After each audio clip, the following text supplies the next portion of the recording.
ನೋಡಿ, ರಾಜ್ಯ ರಾಜಕೀಯದಲ್ಲಿ ಗಂಡಸ್ತನದ ವಾರ್ ಜೋರಾಗಿದೆ. ಡಿ.ಕೆ. ಶಿವಕುಮಾರ್ ಹಾಗೆ ಕುಮಾರಸ್ವಾಮಿ ಮಧ್ಯೆ ಮಾತಿನ ಜಿದ್ದಾಜಿದ್ದಿ ಅತಿರೇಕಕ್ಕೆ ಹೋಗಿದೆ. ಇವರ ನಡುವಿನ ವಾಗ್ಯುದ್ಧದ ಒಂದು ಝಲಕ್ ಇಲ್ಲಿದೆ ನೋಡಿ.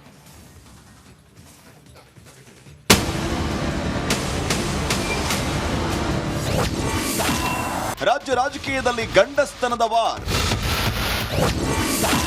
ಡಿಕೆಶಿ ಎಚ್ಡಿಕೆ ನಡುವೆ ಏಟು ಎದಿರೇಟು. ಕುಟುಂಬದವ್ರ ಅಣ್ಣನ ಕೇಳಿದ್ರೆ ನಿಜ. ಯಾಕೆಂದ್ರೆ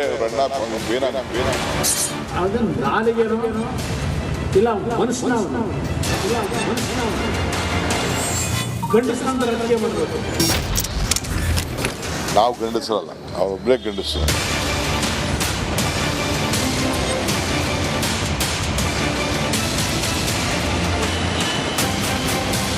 ರಾಜ್ಯ ರಾಜಕೀಯದಲ್ಲಿ ಮಾತಿನ ಮಲ್ಲಯುದ್ಧ ತೀವ್ರವಾಗಿದೆ. ಮೂಡ ಹಗರಣ ವಿಚಾರವಾಗಿ ಶುರುವಾದ ಸಮರ ವೈಯಕ್ತಿಕ ದಾಳಿಯವರೆಗೆ ಬಂದು ನಿಂತಿದೆ. ಕುಮಾರಸ್ವಾಮಿ ಬಹಳ ಕ್ಲೀನ್ ಸ್ವಾಮಿಯಂತೆ ಅಂತ ಡಿಕೆಶಿ ಟಾಂಗ್ ನೀಡಿದ್ರು.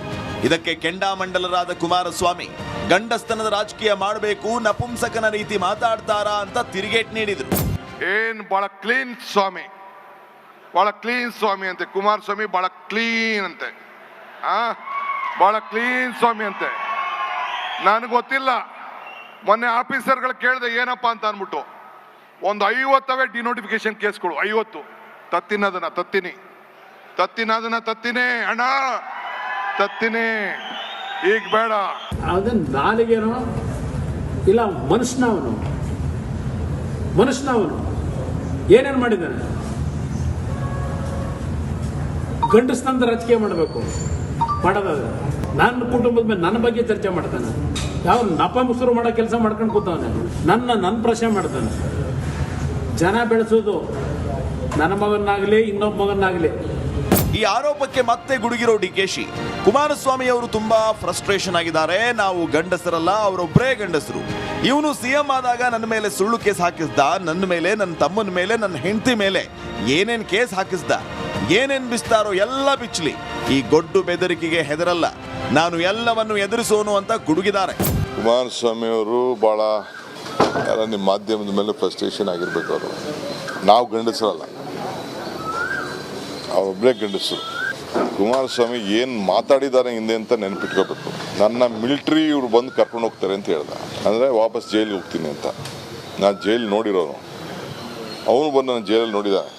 ಒಂದು ತಿಳ್ಕೊಳ್ಳಿ, ನನಗೆ ಈ ವಾರ್ನಿಂಗ್ ಇದೆಯಲ್ಲ, ನಿನ್ನಂಥ ವಾರ್ನಿಂಗು, ಈ ವಾರ್ನಿಂಗ್ ಎಲ್ಲ ಈ ಡಿ.ಕೆ. ಶಿವಕುಮಾರ್ ಎದುರೋ ಮಗ ಅಲ್ಲ. ಆಡಳಿತ ಹಾಗೂ ವಿರೋಧ ಪಕ್ಷಗಳ ನಡುವೆ ಮಾತಿನ ಮಲ್ಲಯುದ್ಧ ಜೋರಾಗಿದ್ದು ವೈಯಕ್ತಿಕ ದಾಳಿ ಕೂಡ ನಡೆಸಲಾಗ್ತಾ ಇದೆ. ಇವರ ಈ ಸಮರ ಯಾವ ಹಂತಕ್ಕೆ ಹೋಗುತ್ತೆ ಅಂತ ನೋಡಬೇಕಾಗಿದೆ. Bureau report, Republic Kannada. ದಾಳಿಯನ್ನ ಕೇಂದ್ರ ಸಚಿವ ಎಚ್ ಡಿ ಕುಮಾರಸ್ವಾಮಿ ಅವರು ಮಾಡಿರುವಂತದ್ದು. ನಾಚಿಕೆ ಆಗಬೇಕು ನಿಮಗೆ. ಆ ವಯಸ್ಸಾದರೂ ನಿಮಗೆ ಗೌರವ ಕೊಡಬೇಕು ಅನ್ನೋದು ನಿಮ್ಮ ಮನಸ್ಸಲ್ಲಿ ಬರಲಿಲ್ಲ. ದೇವೇಗೌಡರ ಬಗ್ಗೆ ಮಾತನಾಡ್ತೀರಿ. ಎಷ್ಟು ಮಾತ್ರ ಅಲ್ಲ, ಈ ಕಾಫಿ ಡೇ ಸಿದ್ಧಾರ್ಥ್ ಆತ್ಮಹತ್ಯೆಗೆ ಕಾರಣ ಯಾರು ಅಂತ ಪ್ರಶ್ನೆ ಮಾಡ್ತಾ ಇದ್ದಾರೆ. ಮ್ಯಾನ್ಹೋಲ್ ಚೇಂಬರ್ ಕಳವು ಮಾಡ್ತಿದ್ದ ಡಿ.ಕೆ. ಶಿವಕುಮಾರ್, ಈ ಡಿ.ಕೆ. ಶಿವಕುಮಾರ್ ಪಾಲಿಗೆ ನಾಗರಹಾವೇ ನಾನು, ನಮ್ಮ ಹಳ್ಳಿಯಲ್ಲಿ ನೀನು ಸಿಡಿ ಶಿವ ಅಷ್ಟೇ. ಇದು ಕುಮಾರಸ್ವಾಮಿ ಅವರ ವಾಗ್ದಾಳಿ. ಇದು ನಿಮ್ಮ ಯೋಗ್ಯತೆಗೆ ಏನ್ ಬಿಚ್ಚಿಡ್ತಾರಪ್ಪ, ಬಿಚ್ಚಿ ಕುಮಾರಸ್ವಾಮಿ ಮೇಲೆ ಕಣ್ಣಾಕಿದ್ರೆ ಸರ್ವನಾಶ ಆಗ್ತೀಯ. ದೋಸ್ತಿ ಯಾತ್ರೆ ಸಮಾರೋಪದಲ್ಲಿ ಕುಮಾರಸ್ವಾಮಿ ಅವರು ಬೆಂಕಿ ಚೆಂಡಿನಂತಹ ಮಾತನ್ನ ಆಡಿರುವಂತದ್ದು.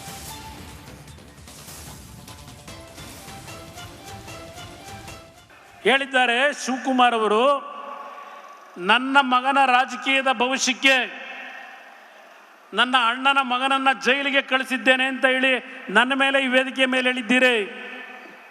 ಆ ತಾಯಿ ಚಾಮುಂಡೇಶ್ವರಿಯ ಸನ್ನಿಧಾನದಲ್ಲಿ ನಿಂತು ಮಾತಾಡ್ತಾ ಇದ್ದೇನೆ. ಮಿಸ್ಟರ್ ಶಿವಕುಮಾರ್, ಯಾವ ಎಸ್ ಎಂ ಕೃಷ್ಣ ಅವರು ಕೊತ್ವಾಲನ್ ಜೊತೆ ಜೀವನ ಮಾಡ್ಕೊಂಡಿದ್ದಂತ ನಿಮಗೆ ರಾಜಕೀಯದಲ್ಲಿ ಜನ್ಮ ಕೊಟ್ಟಿದ್ರು. ಆ ಕುಟುಂಬದ ಒಬ್ಬ ಶ್ರಮಜೀವಿ ಸಿದ್ಧಾರ್ಥ ಅವರ ಮರಣಕ್ಕೆ, ಆತ್ಮಹತ್ಯೆಗೆ ಕಾರಣ ಯಾರು? ಜನಗಳ ಮುಂದೆ ಇಡ್ತೀರಾ ಇದನ್ನ ಜನಗಳ ಮುಂದೆ? ಕುಮಾರಸ್ವಾಮಿ, ನನ್ನ ಅಧ್ಯಕ್ಷತೆಯಲ್ಲಿ 136 ಸ್ಥಾನ ಕೊಟ್ಟಿದ್ದಾರೆ. ಈ ನಾಡಿನ ಜನತೆ ಸರ್ಕಾರ ಮಾಡಲಿಕ್ಕೆ. ನೀನು ಜನತಾದಳದ ಅಧ್ಯಕ್ಷನಾಗಿ ನಿನಗೆ 19 ಸ್ಥಾನ ಕೊಟ್ಟಿದ್ದಾರೆ. ಈ ಮಾತನ್ನು ನಿನ್ನೆ ಏನು ಹೇಳಿದ್ದೀರಿ? ಅದೇನೋ ಸಿದ್ದರಾಮಯ್ಯನವರ ಪರವಾಗಿ ಕಲ್ಲು ಬಂಡೆ ಥರ ನಿಂತವ್ರಂತೀಗ ಈ ಶಿವಕುಮಾರು ಸಿದ್ದರಾಮಯ್ಯನವರು ಮುಂದುವರಿಲಿಕ್ಕೆ ಬಂಡೆ ಥರ ಇದ್ದೇನೆ ಅಂತ ಹೇಳಿದ್ದಾರೆ. ಬಹುಶಃ 2018-19 ಇದೇ ಬಂಡೆ, ಕನಕಪುರದ ಬಂಡೆ ಕುಮಾರಸ್ವಾಮಿಗೆ ಟ್ರಬಲ್ ಶೂಟರು, ಕುಮಾರಸ್ವಾಮಿ ರಕ್ಷಣೆ ಮಾಡೋನು ಅಂತ ಹೇಳಿ ಮಾಧ್ಯಮದ ಸ್ನೇಹಿತರು ಭಾಳ ಸ್ಟೋರಿ ಮಾಡಿದ್ರಿ. ಆ ಬಂಡೆ ನಂಬ್ಕೊಂಡು ಹೋಗಿದ್ದಿಗೆ ನನ್ನ ತಲೆ ಮೇಲೆ ಬಂಡೆ ಬಿದ್ದಿದ್ದು. ಆ ಬಂಡೆ ಸ್ವಲ್ಪ ದೂರ ಇಟ್ಟಿದ್ರೆ ಏನೂ ಆಯ್ತಿರ್ಲಿಲ್ಲ ನನಗೆ. ಈಗ ಪಾಪ ಸಿದ್ದರಾಮಯ್ಯನವರಿಗೆ ಈಗ ಬಂಡೆ ಥರ ನಿಂತ್ಕೊತಾರಂತೆ, ಅಲ್ಲಿಗೆ ಮುಗೀತು ಅಂತ ತಿಳ್ಕೊಂಬಿಡಿ ರಾಜ್ಯದ ಜನ. ಜಂತ್ಕಲ್ಲು ನನ್ನ ಮೇಲೆ ಅಧಿಕಾರಿ ಏನೋ ಬರೆದ್ಬಿಟ್ಟಿದ್ದ, ನನಗೆ ಗೊತ್ತಿಲ್ಲ, ನಾನು ಸೈನ್ ಹಾಕಿಲ್ಲ ಅಲ್ಲಿ. ನಾನು ಅಧಿಕಾರಿ ಯಾಕೆ ಆ ಥರ ಬರದ ಅಂತ ಹುಡುಕೊಂಡು ಹೋದ್ರೆ ಅವನು ಯಾರೋ ಆ ಮೈನ್ನ ಬೇಕು ಅಂತ ಹೋದನು ಆ ಮೆಟೀರಿಯಲ್ ಎತ್ತಲಿಕ್ಕೆ. ಅವನ ಹತ್ರ 20 ಲಕ್ಷ ಚೆಕ್ಕಲ್ಲಿ ದುಡ್ಡು ತಗೊಂಡಿದ್ದು ಹುಡುಕ್ದೆ. ಕೋರ್ಟ್ ಮುಂದೆ ಇಟ್ಟಾಗ ನನ್ನ ಮೇಲೆ ಬರೆದಂಥ ಅಧಿಕಾರಿ ಜೈಲಿಗೆ ಹೋದ. ಇದು ಕುಮಾರಸ್ವಾಮಿ ಮೇಲೆ ಶಿವಕುಮಾರ್ ನೀನು ಕಣ್ಣು ಹಾಕಿದ್ರೆ ಸರ್ವನಾಶ ಆಗ್ತಕ್ಕಂಥ ಕಾಲ ಭಾಳ ದೂರ ಇಲ್ಲ. ಆ ತಾಯಿ ಚಾಮುಂಡೇಶ್ವರಿ ತೆಗಿತಾ ಹೋದ್ರೆ ನಿಮ್ಮ ಬಂಡವಾಳಗಳು.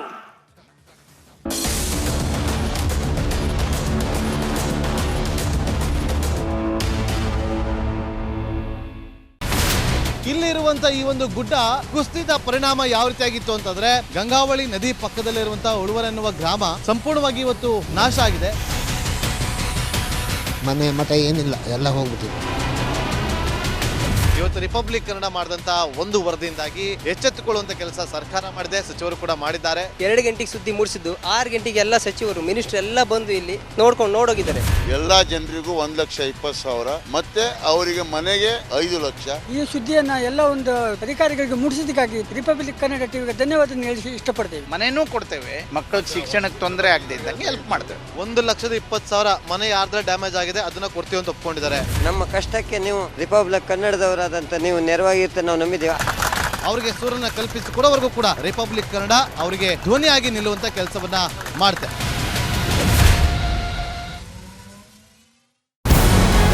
ನಮಸ್ಕಾರ, ಕರ್ನಾಟಕ ಪ್ರೈಮ್ ಟೈಮ್ಗೆ ಸ್ವಾಗತ. ನಾನು ಜಯಪ್ರಕಾಶ್ ಶೆಟ್ಟಿ. ಇಡೀ ಕರ್ನಾಡು ಇವತ್ತು ರೆಬೆಲ್ ಆಗಿ ನಿಂತಿದೆ. ಈ ಹಗರಣಗಳನ್ನು ಸದನದಲ್ಲಿ ಪ್ರಸ್ತಾಪ ಮಾಡಲು ಕೂಡ ಕಾಂಗ್ರೆಸ್ ಹಿಂದೇಟು ಹಾಕಿದ್ದೇಕೆ? ನಿಮ್ಗೆ ಸಂಬಳ ಅದಕ್ಕೆ, ನಿಮಗೆ ವಾಹನ ಅದಕ್ಕೆ, ನಿಮಗೆ ವೆಪನ್ ಅದಕ್ಕೆ, ನೀವು ಅದನ್ನು ಸೆರೆ ಹಿಡಬೇಕಾಗಿತ್ತು. ನೀವು ವಿದ್ಯುತ್ ಬರ ಇದೆ ಅಂತ ಹೇಳ್ತಾ ಇದ್ದೀರಿ, ಎಲ್ಲಿ ಬರ ಇದೆ ನೀವು ಹೇಳಬೇಕು. ಪಾಕಿಸ್ತಾನ್ ಆಕ್ಯುಪೈಡ್ ಕಾಶ್ಮೀರ್ ಅದು ಎಂದೆಂದಿಗೂ ನಮ್ಮದು. 40 ಮೆಷಿನ್ಗಳು ತಂದಿತ್ತು ನೋಟ್ ಎಣಿಸುವುದಕ್ಕೆ, ಅದೇ ಹಾಳಾಯಿತು. ಮಥುರಾದ ಗಲಾಟೆ ಇದೆಯಲ್ಲ, ಅದು ಸ್ಥಳೀಯವಾಗಿ ಕೂತು ಪರಿಹರಿಸಬಹುದಾದಂಥ ಕಾನೂನಿದೆ. ಗ್ಯಾರಂಟಿ ಯೋಜನೆಯಿಂದ ನಷ್ಟ ಆಗಿದೆ, ಲಾಭ ಆಗಿದೆ, ದಯವಿಟ್ಟು ಹೇಳಿ. Dawood Ibrahim most wanted criminal ಯಾವಾಗಾದ ಅಂದರೆ ಇಲ್ಲಿ ತನಕ ಭಾರತ ದೇಶದಲ್ಲಿ ಓರ್ವ ದಲಿತ ಪ್ರಧಾನಿಯಾದಂಥ ಇತಿಹಾಸವೇ ಇಲ್ಲ. ರಿಪಬ್ಲಿಕ್ ವರ್ಲ್ಡ್ ಆಪ್ ಇದು ಕೇವಲ ಅಪ್ಲಿಕೇಶನ್ ಅಲ್ಲ, ಸಮಗ್ರ ಸುದ್ದಿಗಳ ಸಂಪರ್ಕ ಮಾರ್ಗಕ್ಕೆ ಕ್ರಾಂತಿಕಾರಿ ಬದಲಾವಣೆ. ರಿಪಬ್ಲಿಕ್ ವರ್ಲ್ಡ್ ಆಪ್ ಕೇವಲ ಸುದ್ದಿ ಅಪ್ಲಿಕೇಶನ್ ಅನ್ನ ಪರಿಚಯ ಮಾಡ್ತಾ ಇಲ್ಲ, ಬದಲಾಗಿ ಡಿಜಿಟಲ್ ಸುದ್ದಿ ಬಳಕೆಯ ಹೊಸ ಯುಗಕ್ಕೆ ನಾಂದಿ ಹಾಡ್ತಾ ಇದೆ. ಇದೊಂದು ಬ್ರೇಕಿಂಗ್ ನ್ಯೂಸ್, ಪ್ರಭಾವಶಾಲಿ ಕಾರ್ಯಕ್ರಮಗಳಿಗೆ ಗಟ್ಟಿಯಾದ ವೇದಿಕೆ. ರಿಪಬ್ಲಿಕ್ ವರ್ಲ್ಡ್ ಅಪ್ಲಿಕೇಶನ್ ಈಗ ಲೈವ್ ಆಗಿದೆ. ಗೂಗಲ್ ಪ್ಲೇ ಸ್ಟೋರ್ ಮತ್ತು ಆಪಲ್ ಆಪ್ ಸ್ಟೋರ್ ಎರಡರಲ್ಲೂ ಲಭ್ಯವಿದೆ. ಈಗಲೇ ಡೌನ್ಲೋಡ್ ಮಾಡಿ.